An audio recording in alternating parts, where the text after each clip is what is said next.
Video pertama itu tidak memakai jilbab, berjalan di sekeliling laki-laki.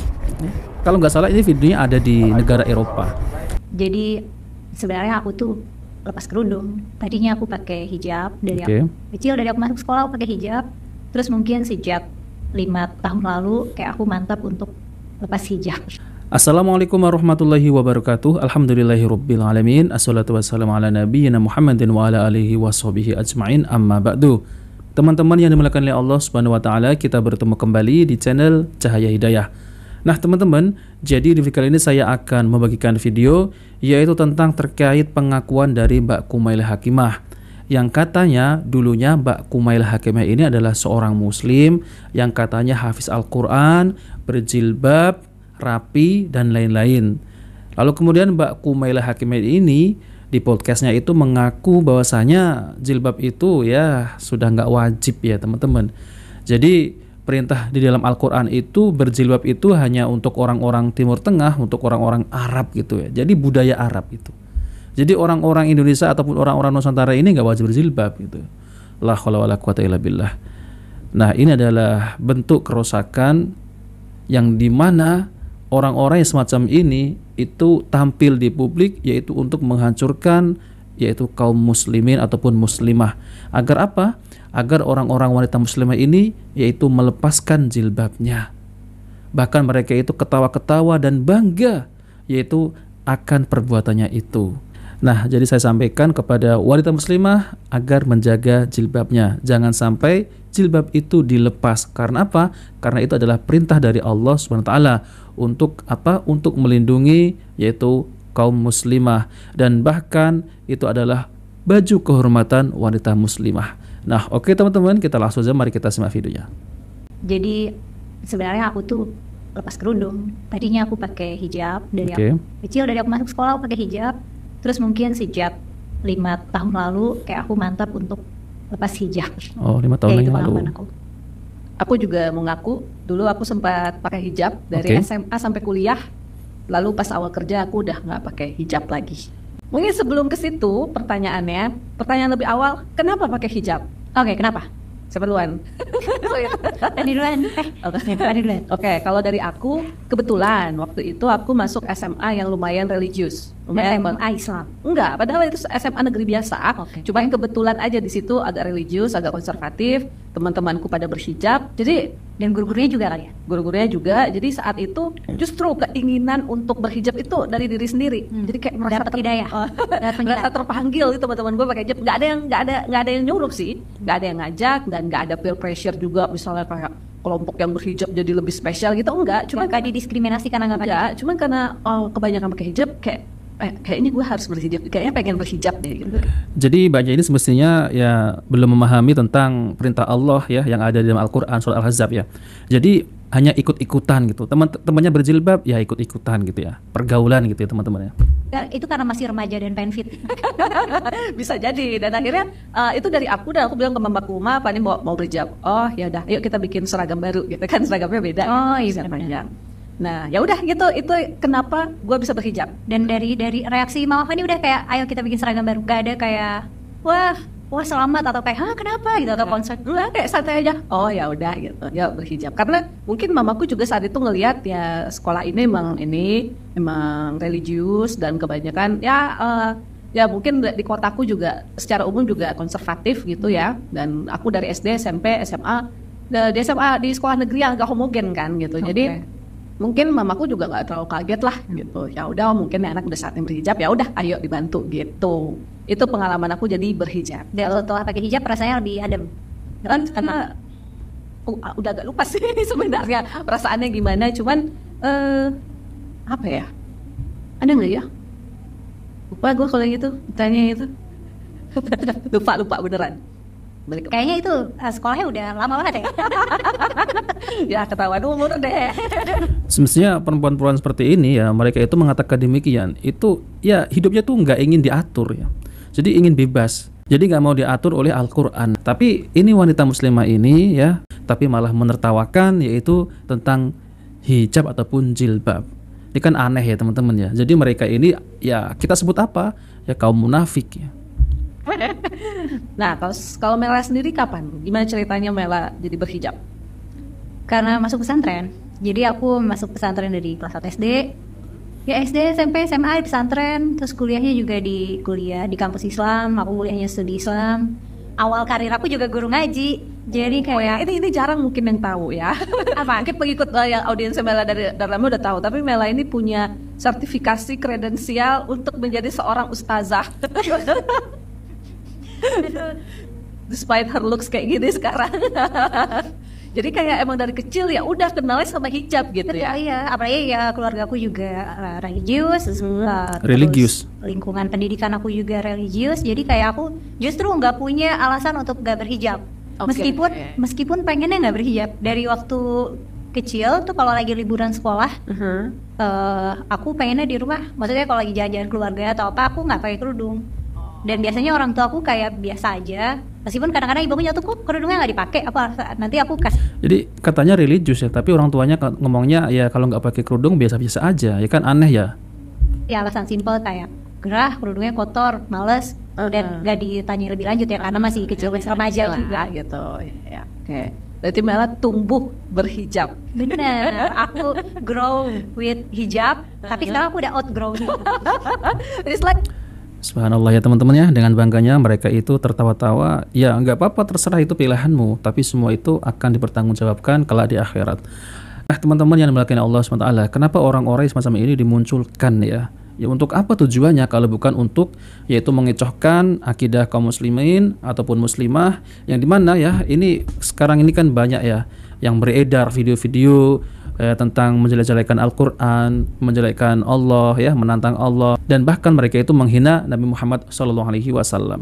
Jadi kita sebagai kaum muslimin ini harus membentengi akidah kita yang kuat, jangan sampai ya dihancurkan oleh mereka itu, yang dimana mereka itu sangat gencar sekali di dalam YouTube, di media sosial, seakan-akan ya jilbab itu tidak wajib seakan-akan, padahal perintah untuk memakai jilbab untuk menutup aurat itu adalah perintah dari Allah Subhanahu wa taala kepada Rasulullah, dan disampaikan kepada istri-istrinya dan putri-putrinya, dan yaitu wanita muslimah.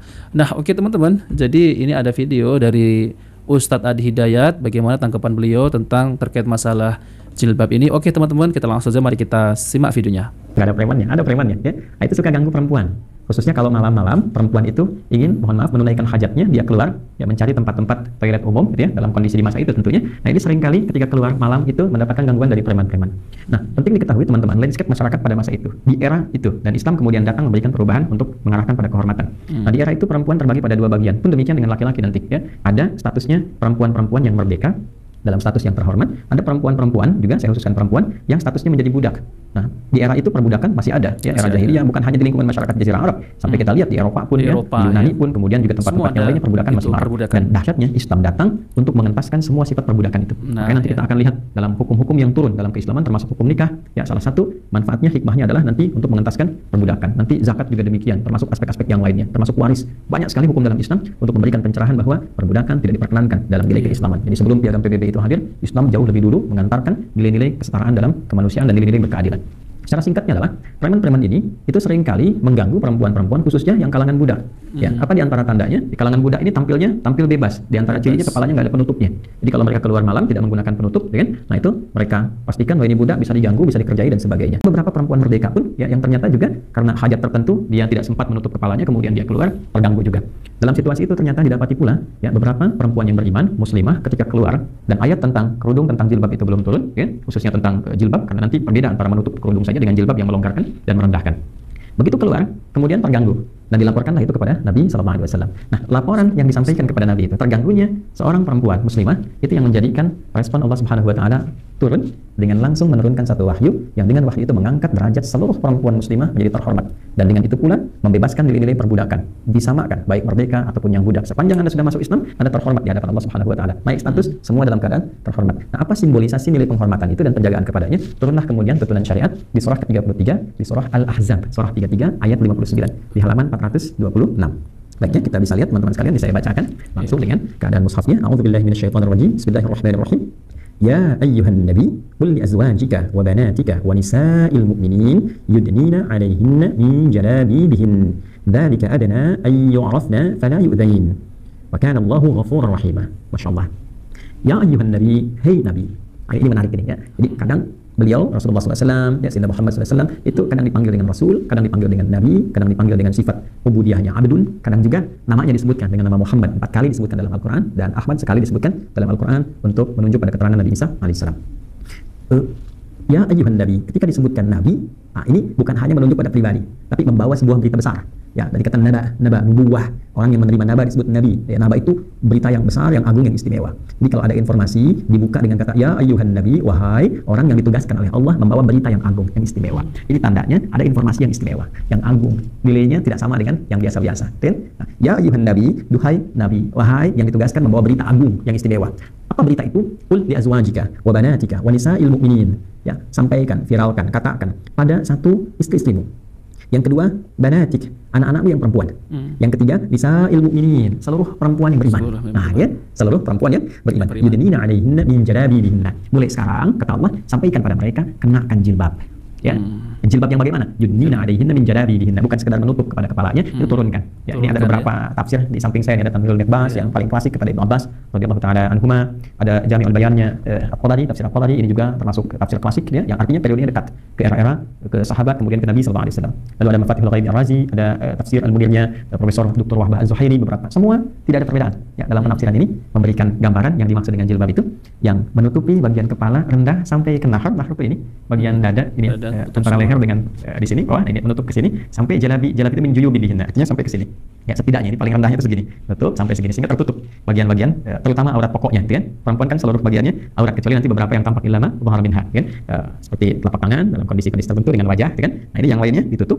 Yang paling menarik adalah apa? Tutup itu dari kepala, setidaknya rendahkan turun ke bawah, ya. Nah, kalau cuma sampai sini namanya khimar, kerudung. Kerudung itu kan suka ada modelnya yang sampai sini, gitu kan. Nah, ini turunkan ke bawah sehingga tertutup, ya, bukan terbungkus ya, mohon maaf gitu ya. Kalau terbungkus itu izin ya, kadang ketat, terlihat bukan itu ya. Jilbab itu sesuatu yang ketika diulurkan itu ya longgar sehingga tertutup dengan sempurna bagiannya. Nah, apa tujuannya menggunakan jilbab itu? Dzalika adana ayyu yu'rafna fala yu'tain. Itu tanda awal Anda dikenal sebagai muslimah. Ya, yang terhormat. Nah, yu'rafna di sini ada tafsiran pertama di kalangan ulama itu untuk menunjukkan satu ya, bagi perempuan-perempuan yang merdeka khususnya gunakan itu sehingga merubah kesan bagi orang-orang yang bertindak kriminal ini ya, dengan mohon maaf hasrat seksual dan nafsu yang kurang bagus ini ya, mengetahui bahwa oh ini perempuan terhormat ya, ini orang merdeka. Tapi menariknya ayat ini pun diungkapkan dengan kata yang umum, nisa'il mu'minin ya. Nisa'il mu'minin itu bisa untuk yang merdeka, bisa digunakan juga untuk yang budak di masa itu. Karena hukum mengatakan al-ibratu bi umumil lafzi la bi khususis sababi. Ya, hukum itu, hikmah itu diambil dari keumuman lafaz, tidak dikhususkan kepada sebab turunnya atau kondisi saat turunnya. Maka ayat ini memberikan gambaran besar pada saat itu. Diturunkannya ayat jilbab. Satu, untuk mengangkat derajat muslimah menjadi terhormat di hadapan Allah. Jadi ini hadiah nih. Untuk mengangkat derajat ya Allah untuk perempuan, untuk muslimah. Ya, saya kasih gambaran begini. Anda dikasih hadiah oleh yang paling disayang misalnya. Ya, laisa kamitslihi syai'un, enggak ada yang serupa dengan Allah. Ya, Anda diberikan hadiah oleh orang yang paling menyayangi Anda. Ayah Anda kasih hadiah, ibu Anda kasih hadiah, kan? Diterima nggak? Diterima ya. Bahkan tidak sedikit teman kasih hadiah langsung diposting, gitu kan? Teman kasih hadiah langsung diposting. Ini Allah kasih hadiah, dan hadiah itu saking spesialnya mengangkat status perempuan menjadi terhormat. Terhormat. Ya, disamakan yang budak dengan yang merdeka saat itu sama-sama pakai jilbab terhormat. Terhormat. Kan? Nah, setelah itu hilang sifat perbudakan, dilekatkan itu bagi setiap muslimah. Ketika mengenakan itu, itulah hadiah yang Allah berikan pada setiap saudariku muslimah dimanapun berada yang mengangkat statusnya terhormat di hadapan Allah. Jadi kalau Allah sudah angkat, jangan turunkan. Kalau Allah sudah mengangkat terhormat, jangan rendahkan. Itu hadiah. Ya, dan hadiah itu mewah. Kenapa? Sebab ketika seorang perempuan meninggal, hadiah penghormatan Allah itu diabadikan menjadi bagian dari kafannya. Itulah sebabnya nanti perempuan punya satu kain tambahan ketika meninggal. Itu kain jilbabnya. Ya, ini menandakan bagaimana Allah mengangkat derajat perempuan terhormat bukan hanya saat hidupnya, saat wafatnya pun pakaikan jilbab. Nah, teman-teman yang dimuliakan oleh Allah SWT, jadi itulah ya penjelasan dari Ustadz Adi Hidayat tentang terkait masalah jilbab. Jadi wanita muslimah ini memakai jilbab ya teman-teman. Ya, Allah itu untuk mengangkat derajat ya wanita. Tapi kenapa ini Mbak Kumail Hakimah ini malah ya jilbabnya itu malah dilepas ya. Dan semestinya Mbak Kumaila dan temannya tadi itu enggak mau diatur. Jadi ingin bebas. Yang ingin bebas seperti apa? Ya seperti budak gitu ya teman-teman yang di zaman dahulu itu, yang enggak memakai jilbab, digoda sana sini ya. Pernah ada satu buah video ya di YouTube juga. Itu ada seorang content creator yang membuat eksperimen tentang terkait wanita yang satu memakai jilbab, sama-sama wanita yang sama gitu maksudnya, wanita yang sama. Video pertama itu tidak memakai jilbab, berjalan di ya sekeliling laki-laki. Kalau nggak salah ini videonya ada di negara Eropa. Jadi wanita tersebut itu pertama tidak memakai jilbab, pakaian ketat, rambutnya seperti Mbak Kumaila itu panjang, berjalan. Ya ada laki-laki sana laki-laki digoda loh, itu digoda, ya, diganggu.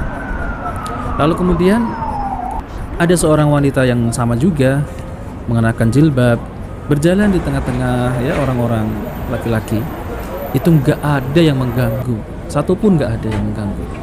Jilbabnya ya jelas jilbab syar'i ya teman-teman ya, yang menutupi aurat secara syar'i, itu nggak ada yang mengganggu. Berarti terbukti benar ya, terbukti benar jilbab itu mengangkat yaitu derajat wanita. Lah ini kok ada orang zaman sekarang ini mengatakan demikian, jilbab ini hanya pakaian orang Arab dan lain-lain. La haula wala quwata illa billah. Dan bahkan saya juga melihat ya teman-teman, di YouTube juga ada seorang wanita yang memakai jilbab ya. Itu ya ini membuat eksperimen ya, memakai jilbab lalu kemudian seakan-akan ada seorang laki-laki yang mengganggunya. Lalu kemudian ada seorang ya lelaki muslim ya, itu melihat ada seorang wanita berjilbab yang diganggu, langsung ditolong teman-teman ya, langsung dipukul gitu ya. Tapi ini kan eksperimen ya, jadi langsung dikakak gitu ya. Jadi ini hanya eksperimen gitu. Jelas itu ya teman-teman, jelas apa yang dikatakan oleh Ustaz Hidayat ya tentang terkait masalah jilbab. Yang dulunya ada seorang ya premannya ya, di Madinah gitu ya, orang-orang Yahudi yang mengganggu wanita-wanita yang enggak memakai jilbab ya. Lalu kemudian seperti apa yang dikatakan tadi ya Ustaz Hidayat, Masya Allah ya, sangat luar biasa teman-teman ya. Tapi ada di zaman sekarang ini ya orang yang mengatakan demikian tuh, sungguh mereka ini nanti kalau akan merugi di akhirat. Mereka akan menangis ya, betapa menyesalnya dulunya mengajak orang-orang muslimah enggak memakai jilbab. La haula wala quwata illa billah. Nah oke teman-teman, jadi itu saja yang saya sampaikan. Jika video ini bermanfaat, jangan lupa like dan subscribe di channel Cahaya Hidayah. Wabillahi taufiq wal hidayah. Wassalamualaikum warahmatullahi wabarakatuh.